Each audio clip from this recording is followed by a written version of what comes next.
Hey, welcome to 49ers After Dark. I'm Grant Cohn. That's Jessie Naylor. Sorry we're late. I was late. My internet is tripping. I don't know why. It's been really windy in Oakland. Oh, just like that, we lost Grant. Damn, that's crazy. That is crazy.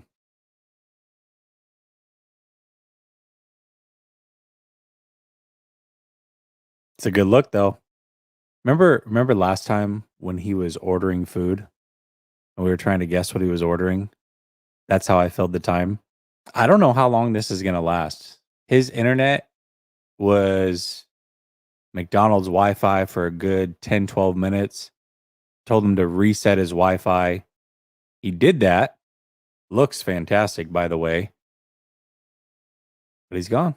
That's it. I mean, we didn't even have like a flow started to get into a show. I mean, how do we even go from here? We didn't introduce any topics.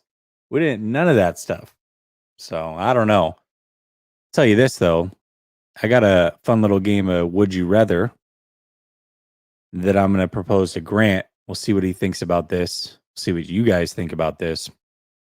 But there he is. Nope, maybe. Hey, there he is. Grant, everybody. What's going on? Hey, this is the Grant Cohn Show. Grant, right there. That's your host. I don't know what's going on, man. I pay for good internet. I don't know what the problem is. Do I have to like send out a snarky tweet to Xfinity? Hey, Xfinity, add Xfinity. You know what it is, Grant? I'm right next to my modem, and I used to have the same issues, and I've got like 500 over 500, and I ended up having a hard wire in. I don't know what the deal is. You're always one step ahead of me on technology, but we'll work it out. I finally got the microphone set up. I'm gonna have the camera next week, and maybe I'll have internet the week after that. Anyway, it's perfect. Yeah, it's good. And then we'll go prime time. So the title of the show is How the Niners Can Go All In This Year. And I put a picture of Lamar Jackson on the thumbnail. Say all in. Oh. Because, I mean, it seems like if we're going to go talking all in, like that's the move. But I'm not saying that's the Niners are going to do that. I mean, there are other ways the Niners could go all in without, totally sacrificing the future. But I think it'd be fun to at least entertain that thought, because the way I see it is the Niners have kind of a 2-year window with this current team, all the vets that they've signed and locked in. I don't know if a lot of them are going to be on the team in 2025. And if you want to definitely win a Super Bowl in the next 2 years, I mean, he's pretty good. Yeah, he's definitely pretty good. What do you think it would take to get Lamar Jackson, realistically? Like, if you were putting a package together, what would you offer the Baltimore Ravens? I know it'd be tough, right? You have to give like 2 first-round picks and then give him a fully guaranteed contract. It'd be rough. Any runs? You'd have to give up. Yeah. You give up Trey, obviously. Probably give up Trey and Purdy and be like, I don't know, you choose. Who do you like? Which one? Whatever you want. Yeah. Trey and Purdy. There you go. And we'll give you Debo and next year's first and next year's second. I don't know. I don't know what you would give up to realistically pull that trade off. That would be a tough one. It just seems like, look, I know it's crazy, right? I know it's crazy, but the Niners are kind of a quarterback away, and the teams in front of them have Patrick Mahomes and Jalen Hurts. If the Niners had Lamar Jackson, they could really say like, hey, we got a quarterback that's every bit as talented as, well, maybe not Mahomes, but Jalen Hurts. Every bit as talented as Jalen Hurts. Oh, for sure. On a team that's maybe better. I don't know. I feel like it would sacrifice the future, but it would be quite interesting. Him, Christian McCaffrey, Debo Samuel, like, how do you stop that? You wouldn't stop that. You don't. You wouldn't. Yeah. You wouldn't stop that. Yeah.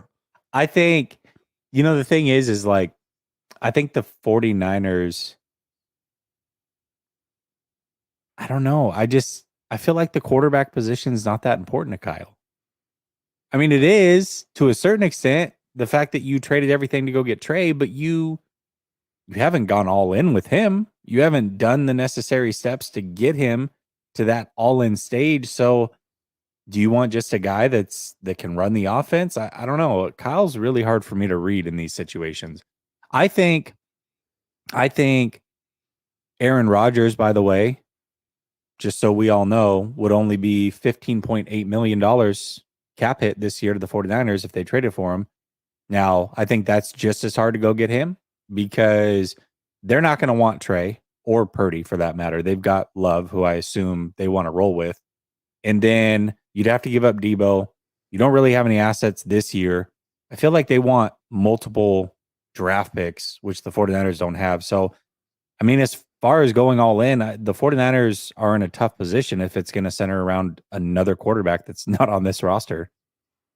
Yeah, I know. It's like the Niners don't want to be committed to one quarterback and they want to really spend on the rest of their team. But I don't think that's necessarily a championship model.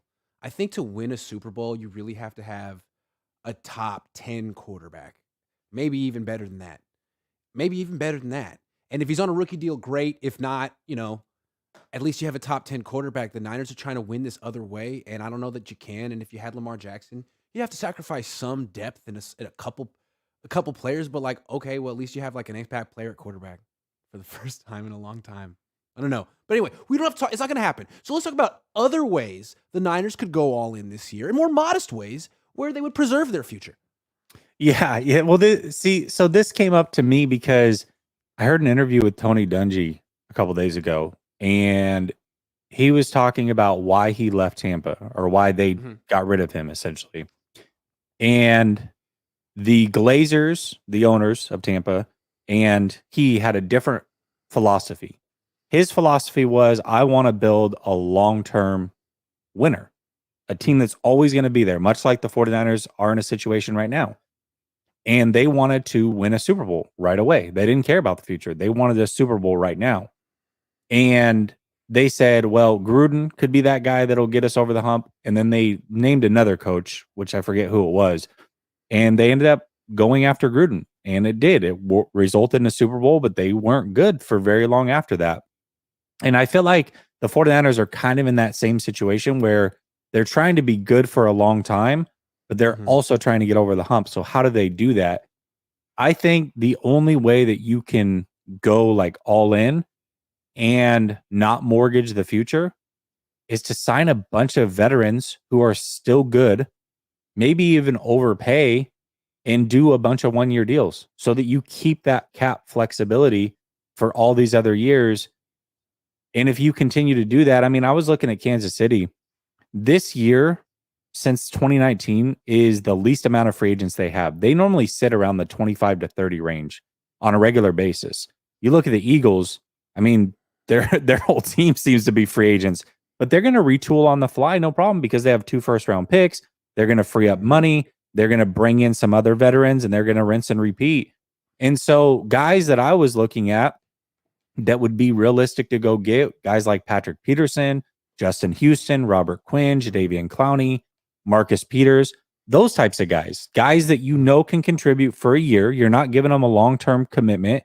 You, like I said, you might have to pay them a little bit more to just do a one-year deal, but you're keeping that flexibility long-term. And I think that is what the 49ers, to me, it seems that is most important to the 49ers, is to keep a core together and continue to compete.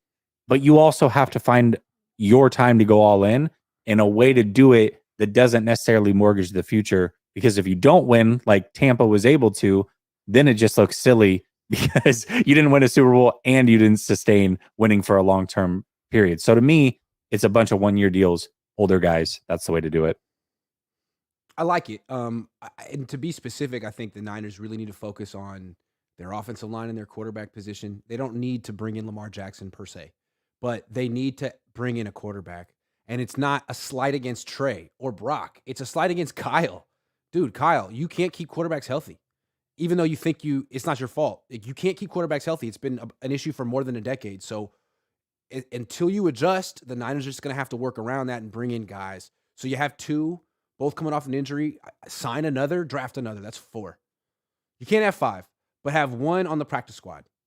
So I would suggest signing Jameis Winston if he gets cut, or Marcus Mariota if he gets cut, or Trubisky. I mean, there's going to be guys that the Niners could sign for 1 year and way cheaper than Jimmy Garoppolo that are probably better than Jimmy Garoppolo. And then you have these 2 guys and draft someone around 7. Boom. Now, because what the Niners said is like, we ran out of bodies at quarterback. If we had just had another guy, okay, well, go ahead. Get your guys this year. Yeah. Don't use that as an excuse anymore. Yeah. You've been talking about quarterback a lot, and one guy I haven't heard you mention that I would love to try to get is Taylor Heineke. Sure. Heineke. Yeah. I mean, I think he could do everything Purdy did in this offense. You surround him with that talent and coach like Kyle Shanahan. I just feel like he could do everything that we saw Purdy do. And I agree. I mean, shoot, people might think he's the next franchise quarterback, but I feel like he can do it. I agree. I was just trying to shoot a little higher. Like, I'm not even sure Purdy's good enough. And I was thinking like maybe someone like Jameis Winston, who's had his issues, but if you put him on this team with this coach, maybe he actually fulfills his promise, his potential. I mean, quarterbacks seem to do really well on this team until they get hurt, I guess is the crude way to put it. So that'd be one guy. Mariota's another. I mean, come on. Like, could Jameis Winston throw 40 touchdown passes in a season with the Niners if he stayed healthy? Maybe. He hasn't played on a team like this before. I feel like he could. And I feel like that's what you need. Like, I don't care if a quarterback throws 15, 20 picks in a season. Did he throw 40 touchdown passes? Cool. That's my quarterback. We could win a Super Bowl. That's what Stafford did. He led the league in picks and won the Super Bowl. Yeah. Because it's true. It is true. But I don't know. Kind of to your point is you need a guy to be a top 10 guy. I just don't know if that guy exists realistically for the 49ers. I mean, Carr could be borderline. Maybe in this offense he could be, but then you're going to pay out the wazoo. I mean, maybe you could make magic happen with a guy like Winston or whoever for a year, and they could play like a top 10 guy. I feel like Purdy was playing like a top 10 guy. I don't think he is a top 10 guy, but I think there are guys that you could go get, to your point, that in this offense with these weapons, with Kyle Shanahan, could play like a top 10 guy for a year, and more importantly, for a playoff run. See, the reason I'm so focused on the quarterback position is it's such a question mark this year. It seems arguably weaker than last year, and I feel like the Niners are flirting with the 2020 season, where Brock's just not ready, and they get Trey hurt again, running him 17 million times, and then all of a sudden, like Nate Sudfeld is starting 10 games. It's like, what happened? So you can't let that happen. They got to have so many contingency plans, and I feel like it's not that hard. The Niners have shown that they can really do very well on offense with guys who the rest of the league overlook. I agree. The thing that comes up though is who out of those guys that we mentioned are willing to be the third guy? Because I doubt any of those guys are going to jump over Trey or Purdy in the depth chart. If Purdy's healthy, now all of a sudden you're the third guy. Are any of those guys willing to do that? I don't know. Well, it's a smart move if they are, because from what the Niners could pitch, the pitch could be, look, we can't promise you anything. Trey's a starter. Brock's not going to be there in training camp, so you don't have to worry about his reps, but he's going to come back and he's going to be a factor. But, you're probably going to get your chance eventually. We've had some injuries at the quarterback position. Neither of these two young kids have shown that they can stay on the field long term. You see the weapons we have here. You see the defense we have here. If and when you get your shot, it might just jumpstart your career. So what do you say?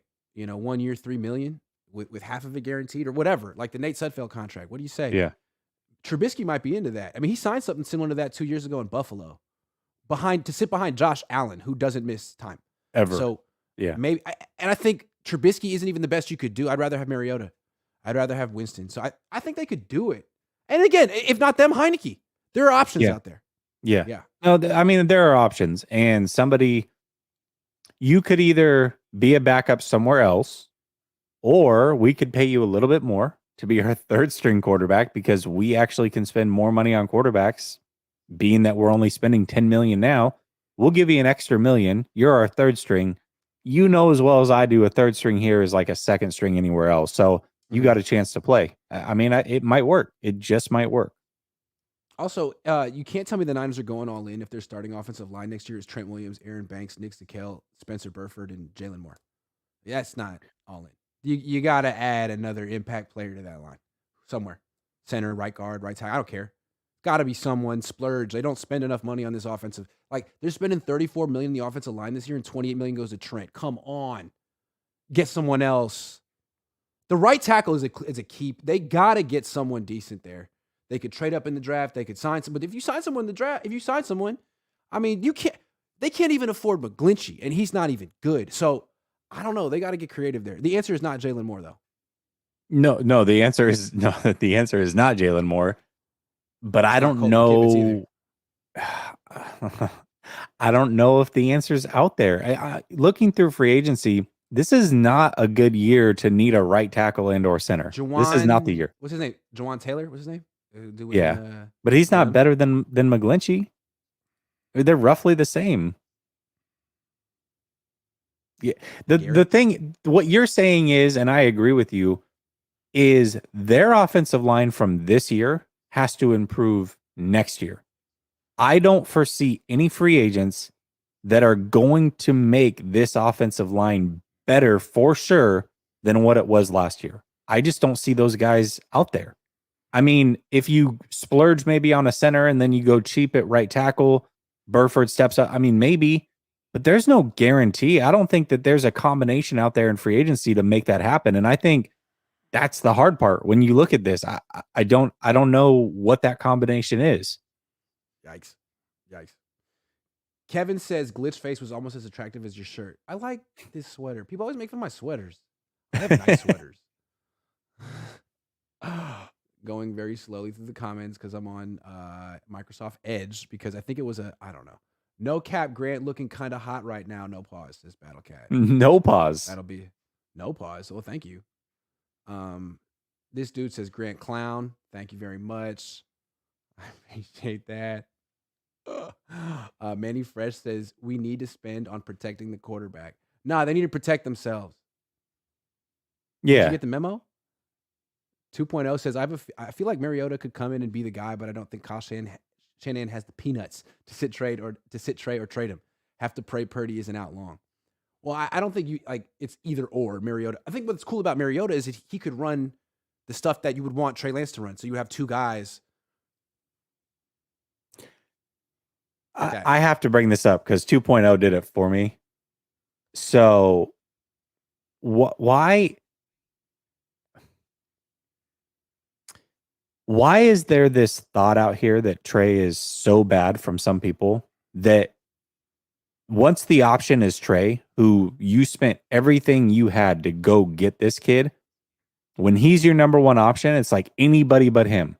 We're really going to say that Marcus Mariota is a better option than figuring out if Trey Lance could potentially be the guy. That's how far we've gone with the Trey Lance is a bust. We really believe that. Right. I would call up Marcus Mariota and sell him on like being a backup and saying, hey, man, we get a lot of quarterbacks injured, including maybe you if you play here. But hey, if you want to wait around effort for Trey to get his shot, fine. But no, I'm not trying to replace Trey. And I think the thing with Trey, I think it's really sad, and I'm not trying to call anyone racist, but I think you got to notice that young black quarterbacks are not afforded any time to improve.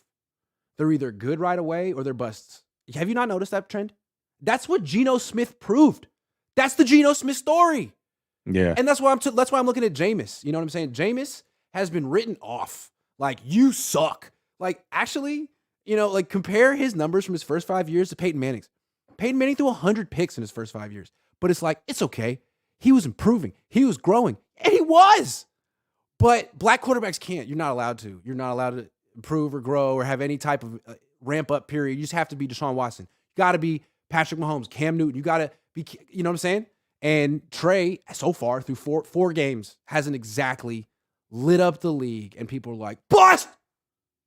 It's like, stop, relax. People are doing it to Justin Fields too. I bet you there's a big chunk of this fan base that is out on Trey, but would still kick the tires on Zach Wilson, who we've seen much more of and has been a lot worse. I'm telling you. Bailey Zappi. It's an Bailey Zappi's about to replace Mac Jones potentially. And people still want to take the chance on Mac Jones. I don't think it's that people dislike black people. I just think in football, the black quarterback is kind of new. And there's this unconscious thought that, man, that they can't play the position, or historically they haven't been good at it, or they play a different style, or yada, yada, yada. And all that stuff comes into it. And it's like, you have to have instant confirmation that this particular black quarterback can succeed. And if they don't have it, it's like, I don't know. You know what I mean? It's that kind of stuff. And I don't know that it's like a bunch of people who just hate black people. It's just a weird quirk of football culture, man. It's just weird. And I think people need to think about it. Like, are you giving this black quarterback a chance? Or are you subconsciously writing him off because that's what football people do? I don't know. You know what I mean? That's what the NFL has done and forever.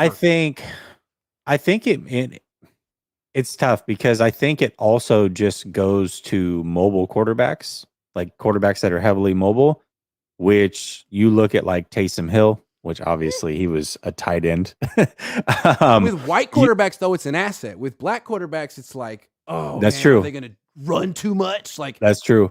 I mean, even Tim Tebow got multiple. He got a chance with the Patriots again. What I'm saying, how many chances is Baker Mayfield going to get? Dude, Sam Darnold. You know what I'm saying? But like Mariota is written off. Jameis Winston totally written off. Oh, these were top 2 picks in the draft. Yeah. You know what I'm saying? Like, okay. I would, if you're looking for the next Geno, I think you got to think along these lines and look at someone who was just kind of unfairly written off too soon.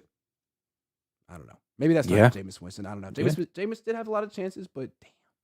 Dude threw for 5,000 yards. The Niners haven't had a quarterback that's thrown for 4,000 yards since I was in middle school. Yeah. Hold on. I missed one. Clayton says, a guy like Jameis looming behind Trey, he could throw for 4K and 30 TDs. Jameis is Niner football. Kittle juice by week 2 preseason. Laughing my freaking ass. I just feel like Jameis would be it would be interesting to infuse him into this locker room. It would be great. I would like to see it. Yeah, I don't know how like eating W's and all that would go with Jameis, but I think it'd be fun. We need some fun characters in the locker room. Jameis is a little rah-rah, and the Niners are kind of anti-rah-rah. You know what I mean? Yeah, it's true. Kyle isn't rah-rah. It's very much X's and O's and whatever. Yeah. Manny Fresh says, why can't Trey be in a normal offense? That's what I'm saying. Hey, they're going to have to let him play quarterback before they totally ruin his career at some point. And I'm looking at him as like, he's not Anthony Richardson. He's not going to be dominating in a zone read offense, but as a scrambler, he could be really freaking dangerous. So why don't you just Donovan McNabb didn't run the zone read. Steve Young didn't run the zone read. Chill. Relax on the zone read. He could be a weapon just handing the ball off. The Niners won an NFC championship throwing 8 times and handing off the rest of the way. How come when Trey Lance is on the field, he has to be the focal point of the running game? I never understood that. You have a good running game without him. If he just handed off every time, you'd be top half of the league in running. Why does he have to run 10 times? Especially if he's not really effective at it yet. Let him be a decoy and then start working him in slowly. That's a no-brainer, unless you want to show that he's not ready. The argument that you always hear, well, 2 things. One, well, if he would have just stayed healthy against Seattle, we would have seen the actual offense, because if you look at what if you look at what Jimmy Garoppolo did, that was the offense that was going to be with Trey, but we just didn't get to see it because he was injured. It's like, maybe, I guess, but we still didn't get to see it. And then the other thing is, well, I mean, this is what Shanahan thinks he's at. So what do you expect him to do? Well, I don't know. Do something different, because everything you've done at the quarterback position has been wrong. So I'm supposed to trust Shanahan with the quarterback position. Out of all things, he does a lot of things really well. Quarterback position, not so much. He does get the best out of his guys, but he doesn't necessarily know who the right guys are and how to develop them. So I'm not going to trust him in this situation. No, poopy pants. No, it's just I think I got it at a second hand. Smack Jones says, "What's up, fellas? Keep that Niner content rolling." What's up, Smack Jones? What up, Smack? 2.0 says nothing to do with race. Would rather have Winston over Trey 2. I'm not talking about you. 2.0. No, I'm not talking about you. Mariota isn't white, is he? No, absolutely not. I would lump him in with other non-white quarterbacks. Frankly, I don't know. Don't care. But Trey wasn't even a good passer in college. Instinctually, it just looks bad, man. I wasn't talking about you. That's so not true, though. But the thing about Trey is he actually did have a resume. You could say that it wasn't meaningful because he was at North Dakota State, but compare him to Anthony Richardson.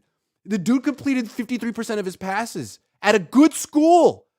You know, like that guy is all hype and projection because he's 235 pounds. He runs a 4.48. Yeah, I get it. But Trey actually like won a national championship, never lost a game, completed 66% of his passes. Like he had a resume, even though it was throw an interception. Yeah, it's a little bit different. It's a little bit different. Yes, 2.0. I don't think either of us were lumping you into it. We're just Didn't mean saying in to. general. Didn't mean to. Yeah.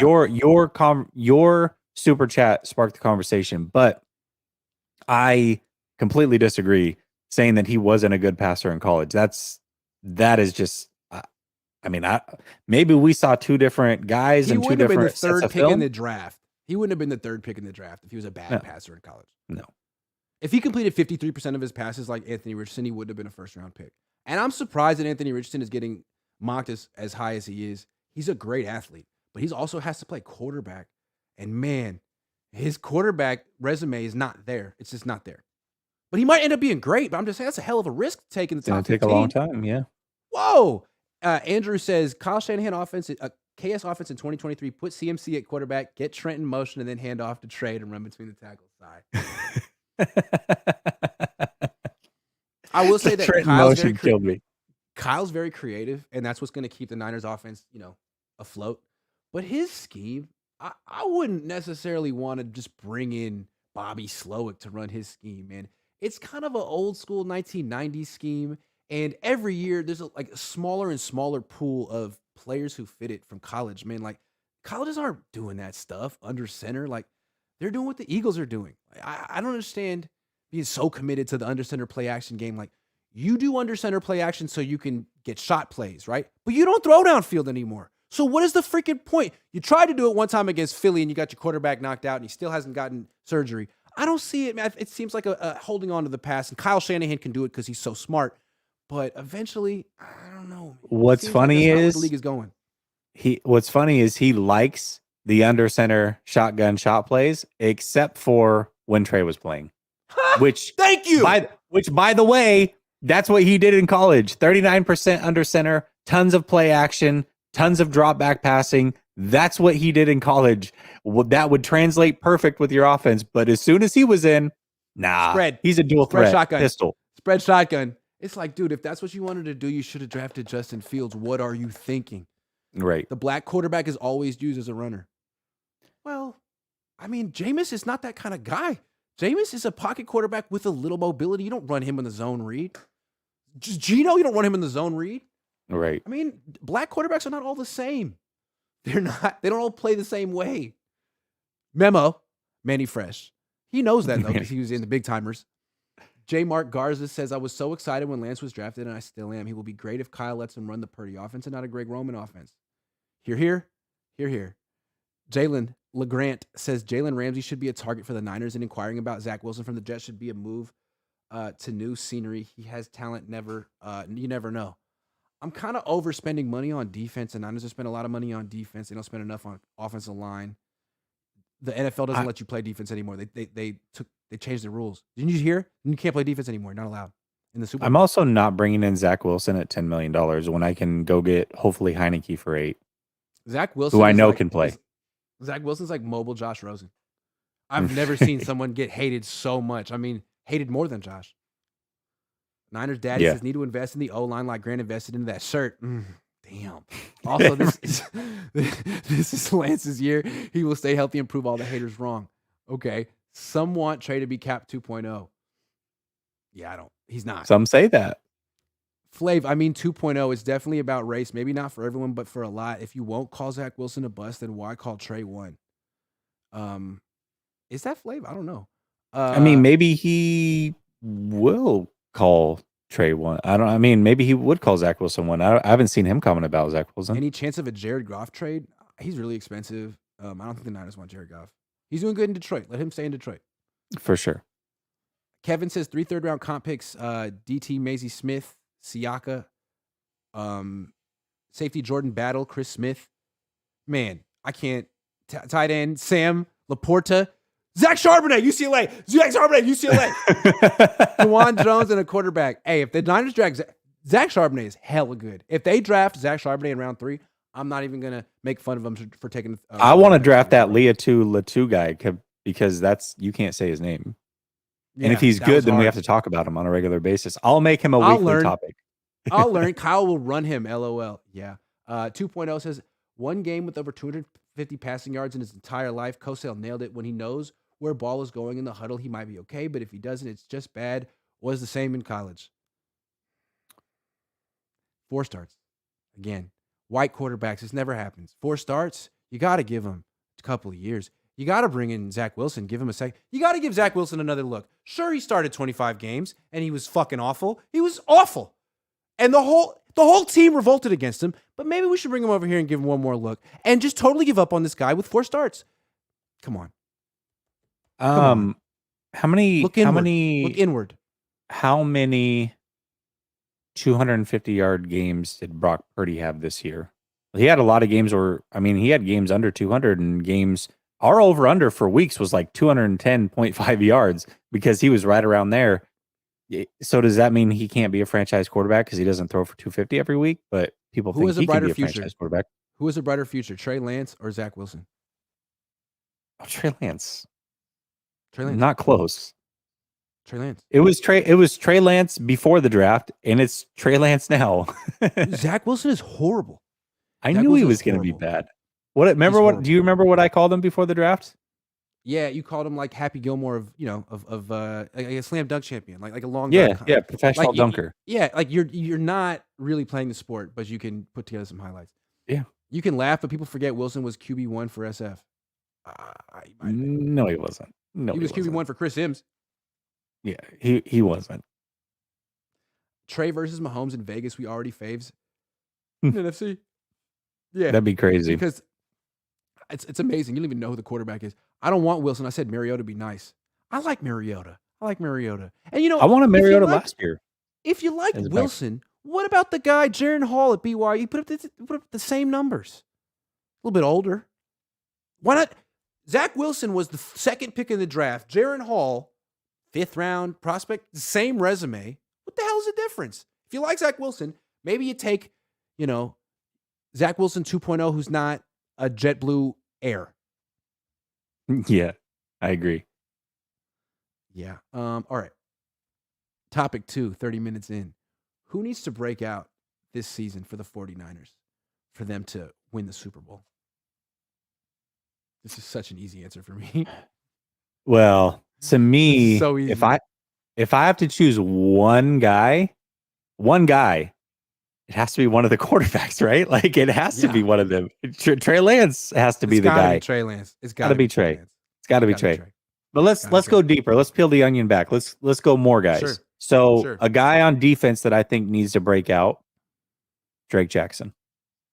Ooh, they need Drake Jackson because they're losing a lot of depth on that defensive line. They really do need to get a guy opposite of Bosa.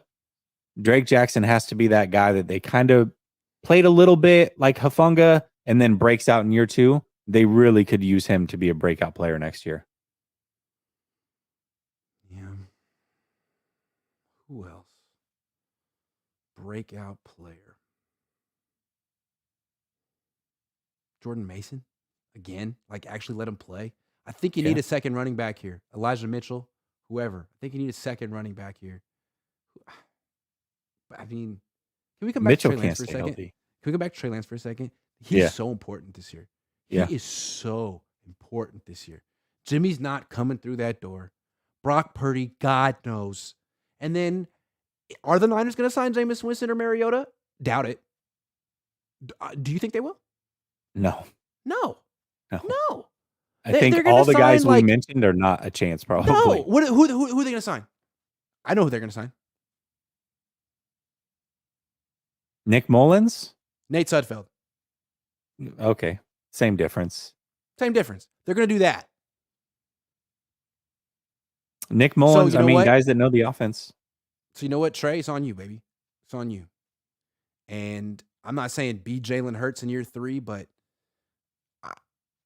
you're not going to get benched. You're not going to get replaced. No one's looking over your shoulder. It's all you. And the Niners have done you wrong, and you're not necessarily ready for this moment, but this is it. This is your life. This is your career. If he steps up and he's good, this team, there's no limit to what they could do. If not, if he's not ready, if they get him hurt again, I don't know where this season goes. So it all hinges on number 5. So interesting. He looked like an afterthought for a minute there at the end of the season, and now it's like, boom, it's all about him. It's the Trey Lance story, 2023. It is interesting how that has all come full circle. I'll say another guy that if Trey Lance is going to break out, he's going to need some help. He's going to need some protection. We don't know who the right tackle is going to be. We don't know who the center is going to be. Chances are, even if it's not the guys who were there last year, it's not going to be any better than what they've already had. So who can step up to help out? Burford, and Banks. Banks was solid. Banks was solid this year. I think he could take it to the next level in year 3, in his second year as a starter. He could be a Pro Bowler. I think he has that kind of potential. I think he has that kind of potential. Burford was the worst player on the offensive line this year, but he's a rookie. He was the youngest player on the team. He can step it up to solid next year. And then maybe, I don't know if he'll ever be an impact player. He's a 4th-round pick. Maybe. He's a good athlete. But Banks could step it up and be an impact player. They need another impact player on the offensive line. You got to have another one. And I think Banks could be that guy. Yeah. So that's what they need. That's exactly it. But it is interesting that here we are. I got another one. Yeah. And I think, again, this comes down to opportunities. But Jawan Jennings, we know he could be the kind of guy who catches 10 touchdown passes in a season. But he just doesn't get the opportunities because the other 5 weapons on the offense, I mean, the Niners are so highly invested in all of them. And Jennings was just a 7th-round pick. But he's kind of like a tight end, like a skinny tight end, but he blocks his ass off, and he's slow, but he's great route runner, and he runs these really good, I mean, he's really good shallow routes. He's kind of like Jordan Reed, if you remember him. Yeah. Jordan Reed he had a season where he caught 11 touchdown passes. If he got opportunity, because the thing is with Jawan, he drops passes, but it's kind of like, and if you only get 3 targets a game, it's kind of hard to lock in. And I feel like he's kind of in his head. Like if you just kind of fed him and gave him maybe 5 or 6 targets, he would really be a factor, but you can't give everyone 5 or 6 targets, right? And run the ball. Did you see him and Woolen going at it? Yes, I loved it. I thought it was cool. I thought Woolen kind of cooked him, but because like Jennings started it.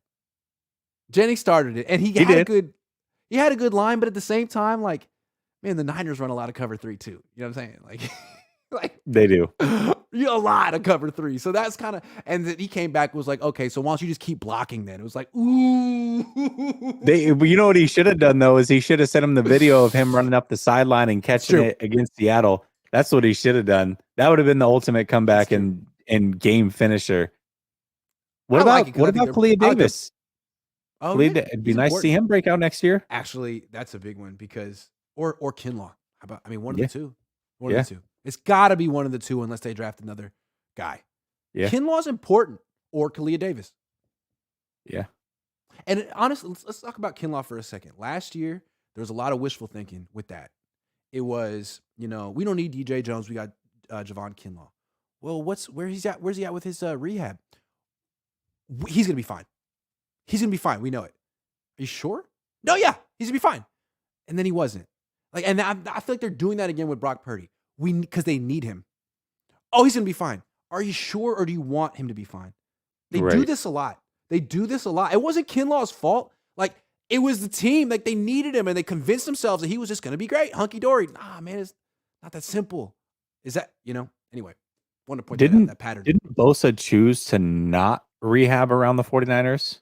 Wasn't that a conscious choice of his, if I remember correctly? He's pretty smart. Sorry. Yeah. Kyle needs to break out. He coaches scared. Thank you.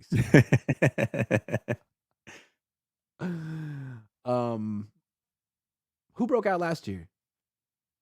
Hufanga. Ayuk. Hufanga. I mean, I think Banks did to a certain extent too. Banks. I mean, considering he went from nothing. Yeah. So who could be that guy this year? The guy who did nothing. Sam Womack. Kalia Davis, Poe, Danny Gray. Yeah. Danny Gray's an interesting one. Lenore came on strong. I'm not writing him off. I actually think he might start. I don't think they're going to re-sign Mosley. I think Mosley's going to get a lot of money. You think Mosley's going to get paid somewhere else, like by the Texans? You think? Yeah. He's a corner. He's good. Corners get paid. Like, I think he'll get more money than Jimmy Ward. Yeah. I would think so. I'd hope so. He's a lot I younger. think he could get as much as $15 million a year, mostly. Maybe not. Good for him. If he Good does, for him. I hope he does. But Danny then Gray, though, if Trey Lance is playing, Danny Gray. I agree. But so if they lose Mosley, then yeah, Womack kind of has to break out, right? Because you're gonna start Lenore, and then you need a nickel. Womack's got to be that guy. So yeah, You know what's annoying about Trey Lance is that his arguably his number one highlight in his career is that throw to Danny Gray in the preseason, and it was so beautiful, and they never called it again. yeah. I'd say the throw. It was just so perfect. There was a couple of them. Actually, I think arguably his best throw was the Texans Ayuk in the corner. It's funny, Ayuk in the right corner for Purdy and for Trey, probably arguably their best throws and weren't caught. I guess what I liked about it though is it was a deep throw up the sideline where like the point of the football, like there was touch and trajectory on it. Like, Yeah. who's the last 49ers quarterback who could throw that pass? You see it around the league every week, but like the Niners just never have that freaking quarterback. And Washington was like, oh, that's what you don't see in Levi's Stadium. Got it. It was fun. And now we're back to checkdowns. I mean, Brock Purdy, great, but I mean, by the end of the season, he was just throwing checkdown after checkdown. He really was a lot of checkdowns. Yes. Early on, he was taking shots, but by the end, he was just, and he was doing good. He was doing pretty good. Charlie says, Niners go all in for Super Bowl. The time is now. Restructured 3 players for cap. Signed Ashawn Robinson, DT. Help. Resign E-Man. Signed Chauncey Gardner. No, he got franchise tagged. Signed Yannick. I like Yannick. Help draft right tackle center. That was I liked it. He thought that through. Ashawn Robinson's good. He is good. But at a certain point, the Niners need to like draft these players. And the thing is, the Niners draft as well as any team, right? Especially after round 3. So you don't have to sign a bunch of expensive people. Like, Kyle just needs to like trust young players. You can. Battle B says, bro, there's such a good running back in the draft I want so badly. He's light-skinned CMC. His name is Deuce Vaughn from Kansas State. We need him. Light-skinned CMC. Like lighter than CMC? Battle Beast, I'll say this. They will draft a running back in round 3, and it's not going to be anybody that we've talked about. It's going to be Zach Charbonnet, hopefully. Nees says, early bold guess which late draft player position will be the gem in this next draft. I don't know. Position. I really like Forsyth out of Oregon. I think he can be a starting center in this league. I think he's perfect for this offense. I would love for him to be drafted. He'd probably be a 5th-round guy. Okay. You're a big Oregon guy. I am. I'm a big UCLA guy. I'm a big Oregon guy, but I'm not. Like, if players aren't good, I'm not going to say they're good. Let me just say this. So there was a time this year that UCLA was undefeated. And I told my wife, and she was like, oh, that's cool. So let's go watch a game. So we went just to like a bar on a Saturday to watch UCLA Oregon. And we got there late, end of the first half. UCLA was down like 24 to nothing. So we just left.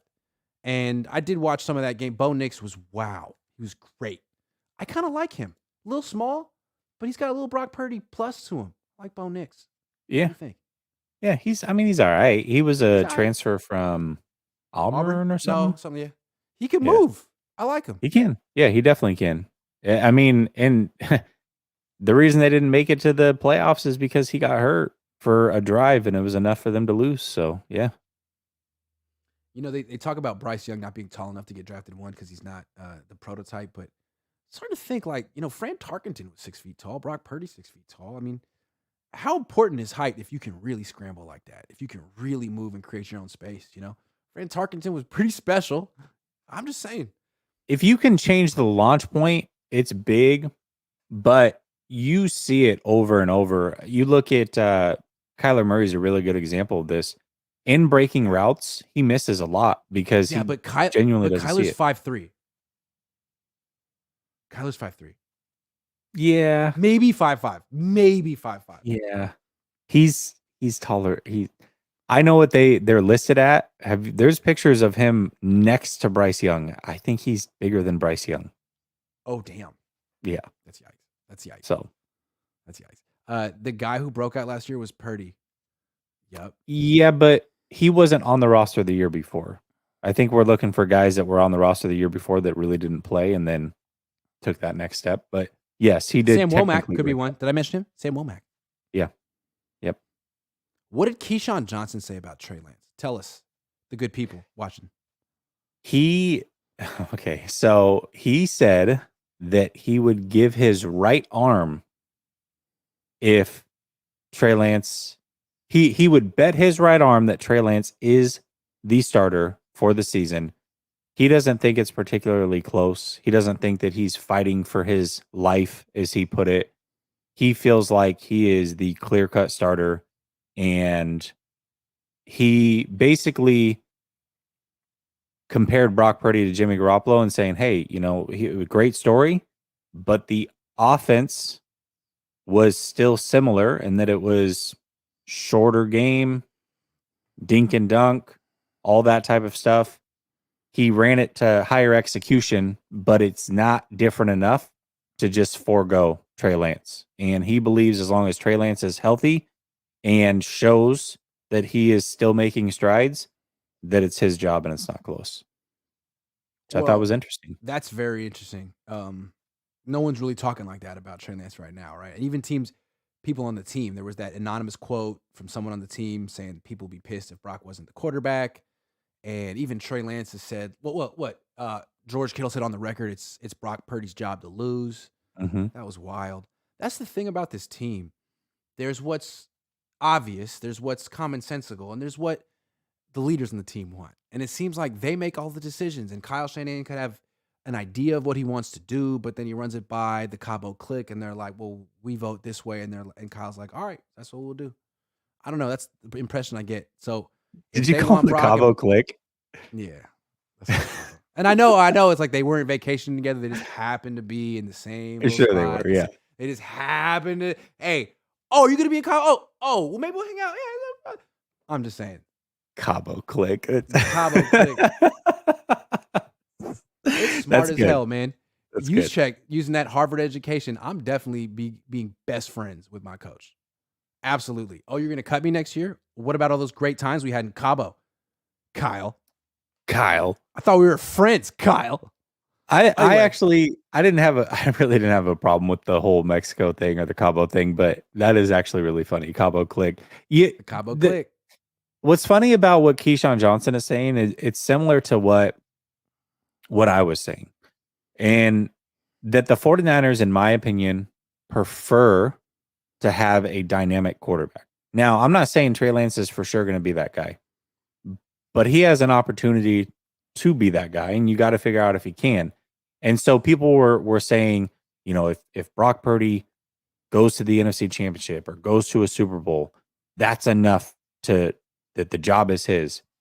And I always said, if he does anything but win the Super Bowl, I feel like that's not necessarily the case. I feel like it's still probably Trey's job. Now, I do get the feeling in listening to the players and all these other things now that it is Brock Purdy's job to lose, but I like where Keyshawn Johnson is going because that line of thinking is exactly the way that I looked at the position and what I thought it should be. That as long as Trey Lance is healthy and as long as Trey Lance is progressing, he is the guy that can take you to that next level. So let him prove that he can be that guy. Right. And I guess what Keyshawn Johnson is saying kind of like assumes that there's a choice.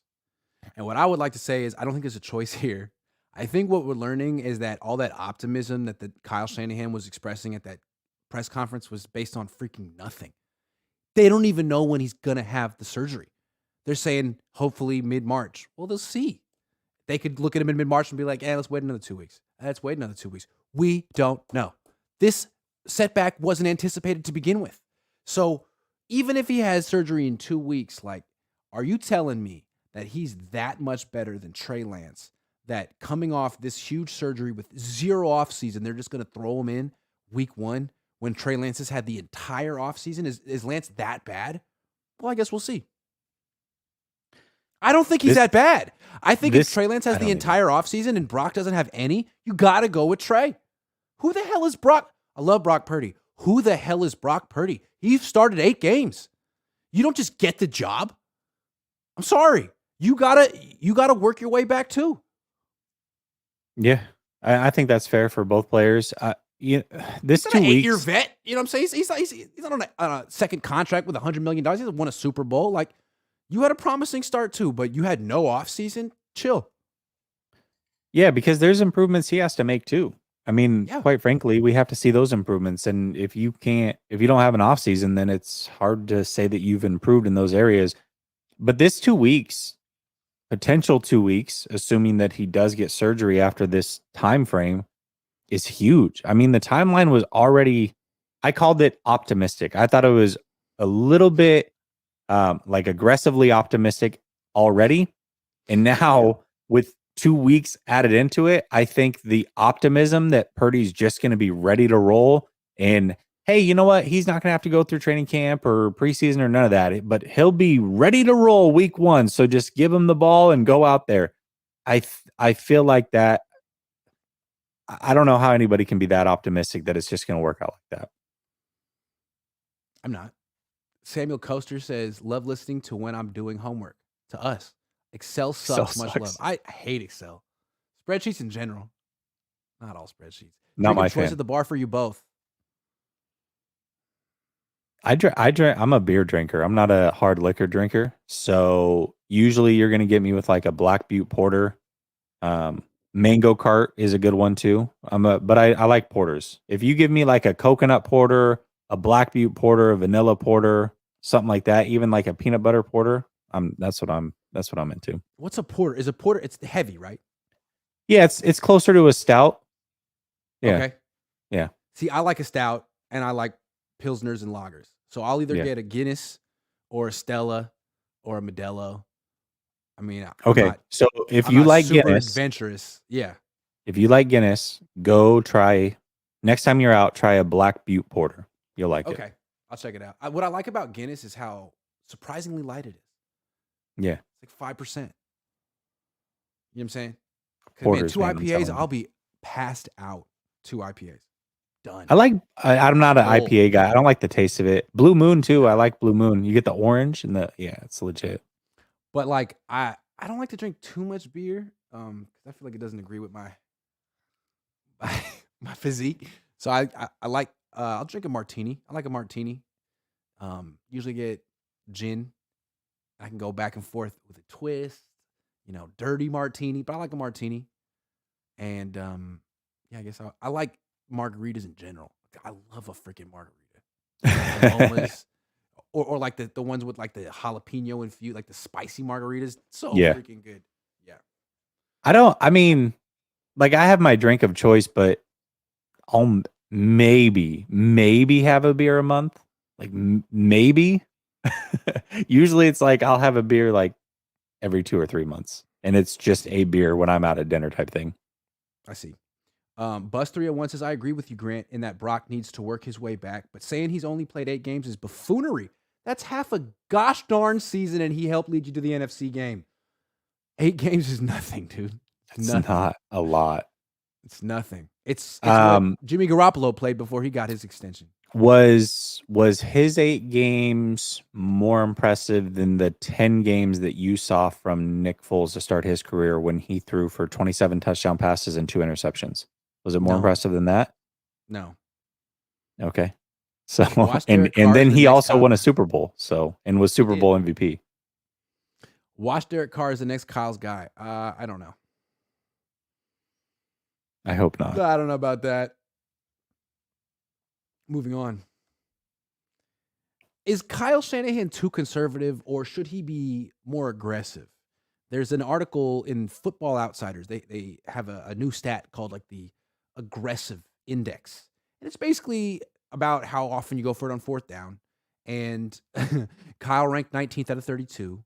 Nick Sirianni was 1st out of 32. And dead last was Robert Saleh.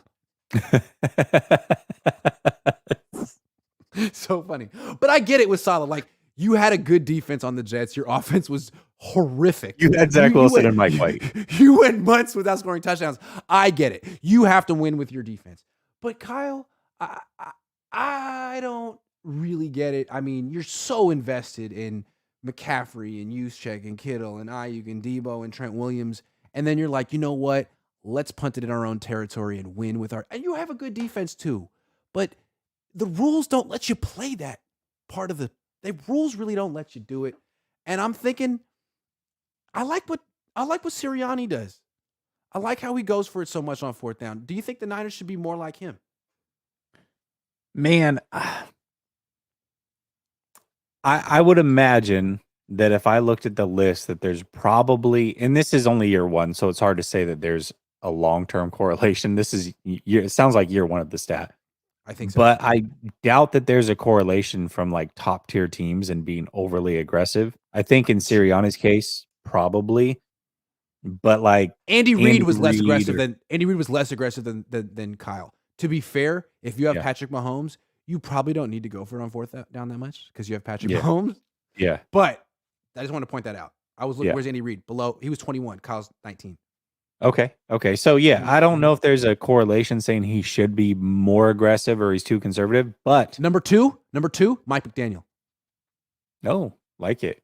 Where was the Dan Campbell? I felt like they went for it all the time. Like 5 or 6. Okay, yeah. They went for it all the time. Yeah. I love that. So I mean, I think it's a more entertaining brand of football, no doubt. But my issue is when Kyle decides to be aggressive, it just seems like there's no rhyme or reason to it. That's the issue I have. It's not that he's too conservative. It's just you won't go for it on fourth downs when you've got, I don't know, Brock Purdy playing at a high level. But the moment you get Josh Johnson in there, like you want to go crazy. or when Jimmy Garoppolo was your quarterback that you chose, and then all of a sudden you put in Trey Lance, you went for it on every fourth down. It doesn't make a lot of sense when he chooses to go for it, why he chooses to go for it. I just don't feel like there's rhyme or reason. Now, he'll point to analytics and say that we're stupid and don't know football. That may be the case. I just feel like there's no continuity as to when. And it's almost like the difference between him and what I saw Sirianni do is Sirianni knew when he was and when he was not. And you could tell because they would run the ball or throw it short of the sticks on purpose. To where Shanahan, it's like, oh, we didn't get it. We'll go. But if you're going to go for it on fourth down or you need to know you're going to, so that third down, that play can correlate. And that's what I like so much about having the philosophy of we're going to go for it on fourth down most of the time in certain situations and field positions. Because if that's your philosophy, then your approach on third down is different. Third down is second down. Third down is balanced. You don't have to pass. You could run. And what's great about that is so many defensive coordinators treat third down like you're definitely going to pass, and you see all these exotic fronts and blitz packages, and it's like, that's great, dude. Quarterback draw. They do that so much in Philly, and it just kills teams. And even if Jalen Hurts doesn't get all the yards, if he comes up 1 yard short, you know the quarterback sneak's coming up on 4th and 1, and it's devastating. Love it. I think it's really a good way to play football, and I think more teams should adopt it, especially if you have talent on offense. Stop trying to win with your defense unless you have a terrible offense. The Niners do not have a terrible offense. Control the game. Eagles have just as good of an offense as the 49ers, but they are aggressive on offense as they freaking should be. I think that's the way the NFL should be moving. I'll say this, and we never got to see the fourth down, but when I go back to the divisional playoff game against Green Bay 2 years ago in Green Bay at Lambeau, that third down run from Debo had we're going for it on fourth down vibes over it. Hell yeah. And guess what happened? Great freaking call. It was. He got the first down.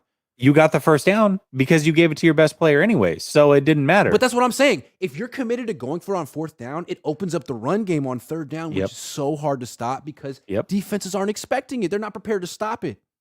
They got their NASCAR packages and light guys up front.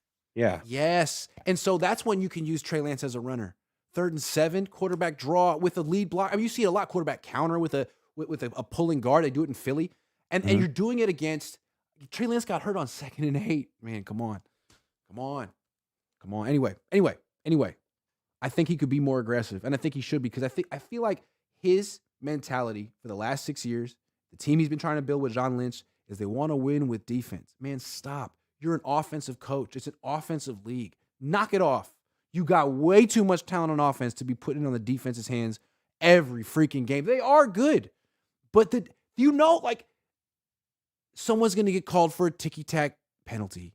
Or Bosa's going to get held and they're not going to call it, because that's the way the NFL is going. Stop fighting it. Yeah. Stop fighting it. Yeah. It's true. Yeah. Very true. And it sucks. But that's what they want. They want a Super Bowl where someone wins 51-48. That's what they want. So give them it. Yeah, they don't want a 13-3 situation. That happened they don't want any of it. a few years ago, right? Yeah. That happened. They do not, and then it's never going to happen again. I bet you. No. Not going to let it happen again. The last 2 Super Bowls have been decided on these really ticky-tack defensive holding penalties.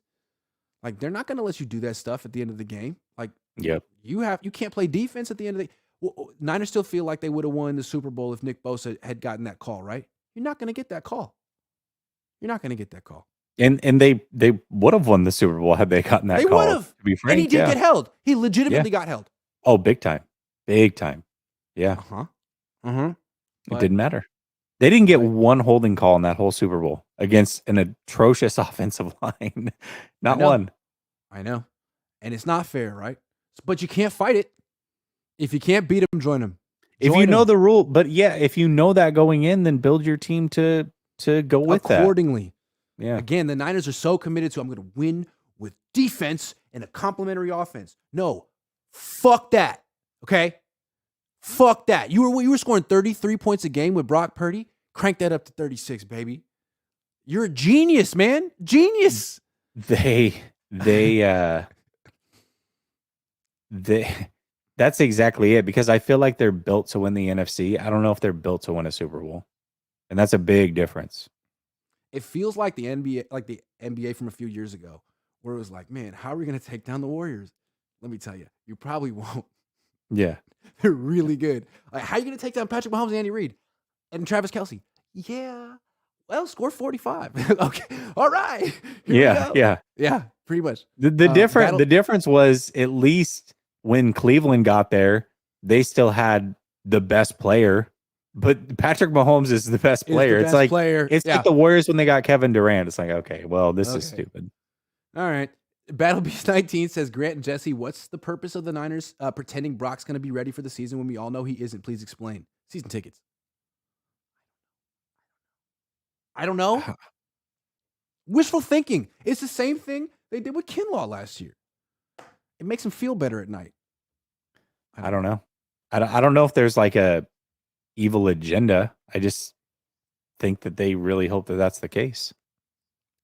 Wellness Matters says Brock does not need to be in any hurry to rush back and get put in harm's way again. He's not built to take much punishment. That's true.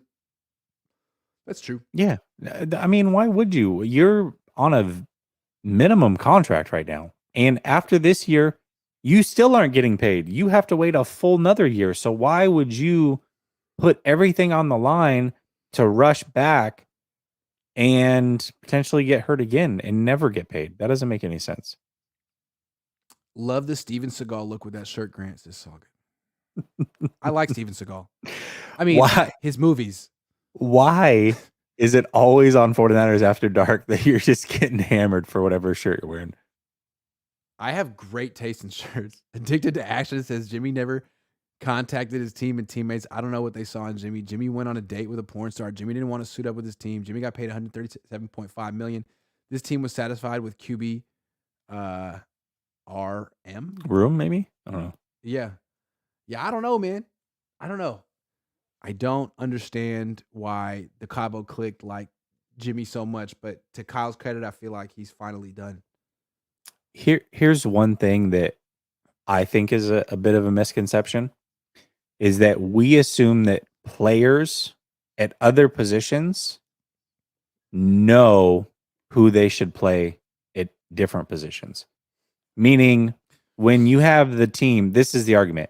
Well, the team's saying that they want Kyle or Jimmy Garoppolo or Brock Purdy, so that's who it should be.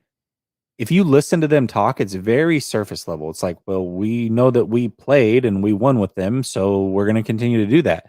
It's not like they're sitting in the quarterback room meetings and know every mistake and everything they're doing right. They have no idea.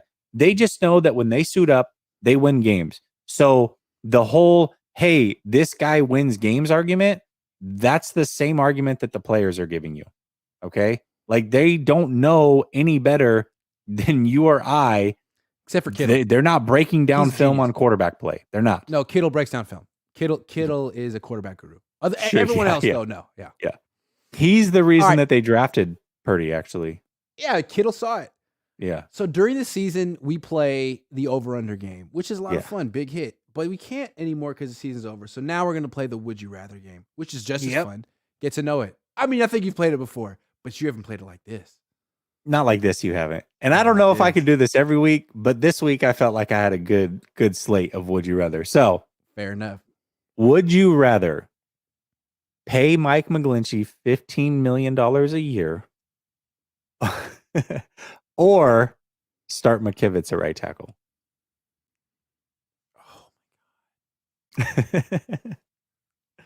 Start McKivitz. Because to me, McKivitz is probably as good as McGlinchey, and he'll be 15 times cheaper. So you could take that money that you didn't spend on right tackle and spend it on right guard and center. You could, theoretically. I'm not spent. No. The first option is a no-go. And any team that does it, I pity the fool. I pity the fool. I pity the fool. I tend to agree with you. I think McGlinchey's better than McKivitz. However, I don't know if he's $13 million a year better. Yeah, exactly. Or $12 million a year better. So I would have to go McKivitz as well. I agree. Okay. I agree. Okay. Okay. Would you rather have all your picks traded and have just one first round pick this year, or have the 10 or so picks that they have throughout the draft and make 0 trades? The second.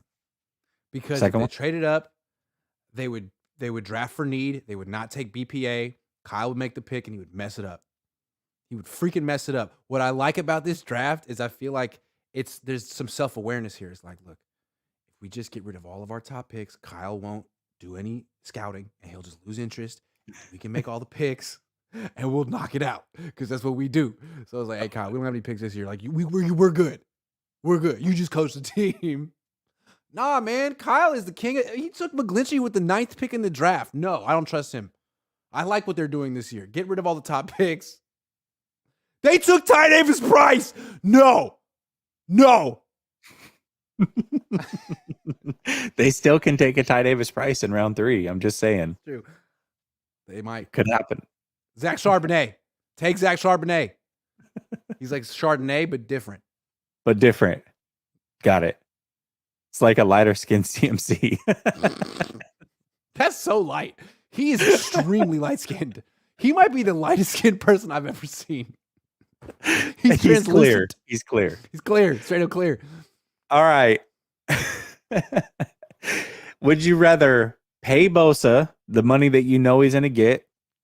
Let's just put it at $33 million a year, or trade him right now to the Detroit Lions for both of their first round picks? This is a really hard one. Knowing that they're going to draft a defensive end to try to replace him. I feel like this is the Buckner situation again. Mm-hmm. Right? It's the Buckner situation. And it's like, is Bosa worth the money? Yeah. He's worth every penny. He's that guy. It's a lot of money, though. It's quarterback money. Can you build a championship roster with him making that much money? Probably. But if you could trade him for a guy who's 80% as good, making 10% the money, you do it. But that's what the Niners tried to do with Buckner, and it bit him. They got, nothing. So, got to be careful, Bird in the hand, 2 in the bush, yada, yada, yada. It's tough. It's a tough one, man. Like, it's tough. It's tough. Like, you get the 7th pick and the 18th pick in the draft, and I'd be tempted. I swear I'd be tempted, man. But you'd have to really feel very confident on whatever edge rusher you're getting there. What if instead of replacing him through the draft, they said, okay, we're going to trade Bosa. We're going to take $17 million a year, and we're going to give it to Yannick Ngakoue for the next 3 years, and then we're going to draft best player available with those picks. Are you in now? And it's possible that the best player available at pick 7 is DN. So now you got 2 Yeah. as opposed to 1. Yeah. I'm in. I'm freaking in. I'm in. But it's scary, right? But I mean, the Niners made this decision with Buckner. Yeah. And with Buckner, they were like, oh, we don't want to pay him $20 million a year. Okay, well, Bosa's 30-something. 30 what? 4? 5? Scary. I'd be into it, dude. I would be. Because, again, it's defense. It's defense. He's going to get held in the fourth quarter of the Super Bowl, and he's not going to make an impact, and everyone's going to complain about it, but that's the NFL, and it sucks. You know? Great player. What did he do in the last 5 games of the season? Are you allowed to play defense in the playoffs? I don't know anymore. I'm into it. I'm into it. They won't do it, though. But I'm sorry. They definitely won't do it. I could see the Lions potentially pulling the trigger because they're going to draft a defensive player anyway. That's what they need. They need defense. Their offense has been good. Yeah, and I mean, they need somebody across from Aiden Hutchinson. He's on a rookie deal. They could theoretically afford Bosa. Yeah. I don't know.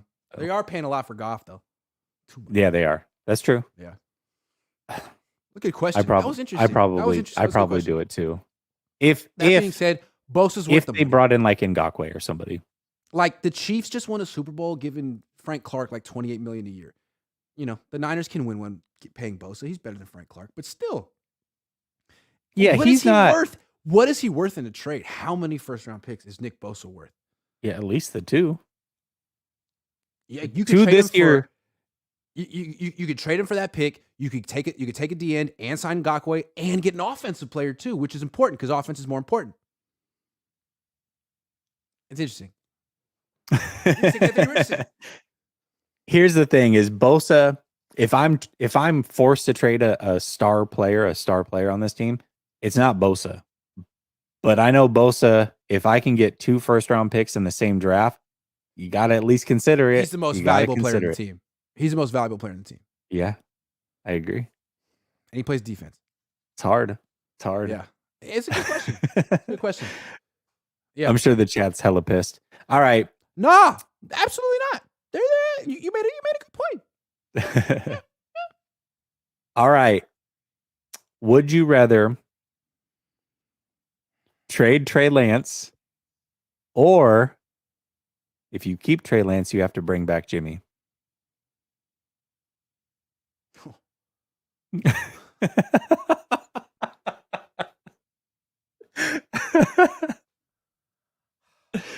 Bringing back Jimmy is useless. It's pointless. There's no future in bringing back Jimmy. So at least in trading Trey Lance, it's like, oh, well, maybe they're going after Lamar Jackson. Maybe they're taking a big cut. Maybe it's because they're going to get Aaron Rodgers and they're like, you know what? We don't really care about the future. It's about these next 2 years. So I would be more into trading Trey Lance because I'm thinking that means that they're like, you know what? We don't really want to do a project and we got a top 10 quarterback. So sorry, Trey, go, you're still young, go somewhere else. Bringing back Jimmy, there's no point. There's no potential in that. So I'd have to go with the first one. Oh, man. This one's tough because I really do think Trey's going to be good. But I don't know if he's going to be good with Kyle. Yeah, that's a good point. I can't do another year of Jimmy. If I have to watch Jimmy Garoppolo play quarterback for the San Francisco 49ers for one more year, that might be the final straw. And if so they I'm brought sorry, him back, Trey. I feel like it would send a bad message. Like they're content with where they've been the last 4 years. Like you got to try to get over the hump at some point. Bringing him back again, come on. He's gotten injured 3 seasons in a row. What's going to happen? You bring him back. You think he's going to stay healthy this time? Why? Yeah. Because the offensive line is better this year? Is that why? It's so much better. In fact, we proved it was way better, actually. Yeah, we proved that, yeah. We did. Yeah. Well, for the inaugural edition of Would You Rather, that was pretty fun, actually. I enjoyed that. Well, the problem is that we can't win the game, but I feel like I won it. I'll let you, if that makes you feel better. Thank you so much. Trey Niner says, I'm late to the party, so sorry if this was spoken on already. I say go all in on Lamar. Trade all quarterbacks and Kittle for Jackson. And Kittle. Kittle can get some too. George, you're out. You're going to Baltimore. I feel like he needs Kittle. I would throw in Debo. Let me just say something.